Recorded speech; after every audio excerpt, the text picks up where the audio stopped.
Serial actress Priyanka Nalkari அவங்க ஹஸ்பண்டை விட்டு பிரிஞ்சுட்டாங்களா அப்படிங்கிற டவுட் தான் இப்போ அவங்களோட ஃபேன்ஸுக்கு மத்தியில் இருந்துட்டு இருக்கு. பிரியங்கா இப்போ ரீசன்ட் டேஸாவே அவங்க இன்ஸ்டாகிராம்ல போஸ்ட் பண்ற எல்லா போஸ்ட் கீழவுமே மோட்டிவேஷன், செல்ஃப் லவ், ஒரு விஷயத்துல இருந்து எப்படி சீக்கிரமா ஹீல் ஆகி வருது, இந்த மாதிரியான கேப்ஷன் கொடுக்கறது தான் அதுக்கு முக்கியமான ரீசனா இருக்கு. பிரியங்கா அவங்க ஹஸ்பண்டை விட்டு பிரிஞ்சுதான் இருக்காங்க அப்படிங்கிற அந்த டவுட்டை இனிமே ஸ்ட்ராங் ஆக்குற விதமா தான் ரீசெண்டா அவங்க Q&A செக்ஷன்ல ஆர் யூ சிங்கிள் அப்படின்னு கேட்ட அந்த கொஸ்டினுக்கு எஸ் அப்படின்னு பதில் கொடுத்திருக்காங்க. அவங்களோட இந்த பதில் தான் பல பேருக்கு ரொம்பவே ஷாக்கிங்கா இருந்துட்டு இருக்கு. 2023 மார்ச்ல தான் பிரியங்கா அவங்களோட ஹஸ்பண்ட மலேசியால மேரேஜ் பண்ணியிருந்தாங்க.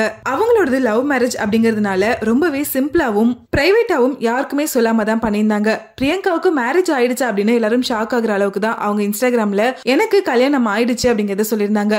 அது தொடர்ந்து அவங்க ஜீ தமிழ்ல அவங்க பண்ணிட்டு இருந்த சீதாராமன் சீரியல்ல இருந்து விலகி மலேசியால அவங்க ஹஸ்பண்ட் கூட செட்டில் ஆயிருந்தாங்க.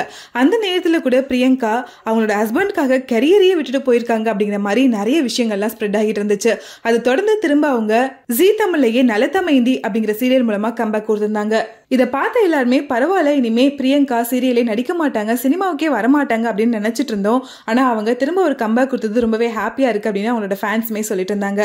அது தொடர்ந்து இப்போ ரீசெண்ட் டேஸா பிரியங்கா ரொம்பவே சேடான போஸ்டும் மோட்டிவேஷனா இருக்கக்கூடிய போஸ்டும் ஷேர் பண்றதை பார்த்து தான் எல்லாருக்குமே என்னாச்சு, எதனால நீங்க இந்த மாதிரியான போஸ்ட் ஷேர் பண்ணிட்டு இருக்கீங்க அப்படிங்கிற மாதிரி டவுட் வந்துட்டு இருந்துச்சு. பிரியங்காவோட ஃபேன்ஸ் எல்லாரும் ரொம்ப நாளாவே கமெண்ட்ஸ்ல கேட்டுட்டு இருந்ததை தொடர்ந்து இப்போ பிரியங்காவே ஆமா நான் சிங்கிளா தான் இருக்கேன் அப்படின்னு கன்ஃபஸ் பண்ணிருக்க விஷயம் எதனால இப்படி சொல்லியிருக்காங்க, அவங்களுக்கும் அவங்களோட ஹஸ்பண்டுக்கும் என்ன பிரச்சனை, எதனால செப்பரேட்டடா இருக்காங்க, இந்த நியூஸ் உண்மைதானா இல்ல வெறும் ரூமர் தானா அப்படிங்கறத பிரியங்கா சீக்கிரமே கன்ஃபார்ம் பண்ணணும் அப்படின்னு அவங்களோட ஃபேன்ஸ் ஒரு ரெக்வஸ்டாவே கேட்டுட்டு இருக்காங்க.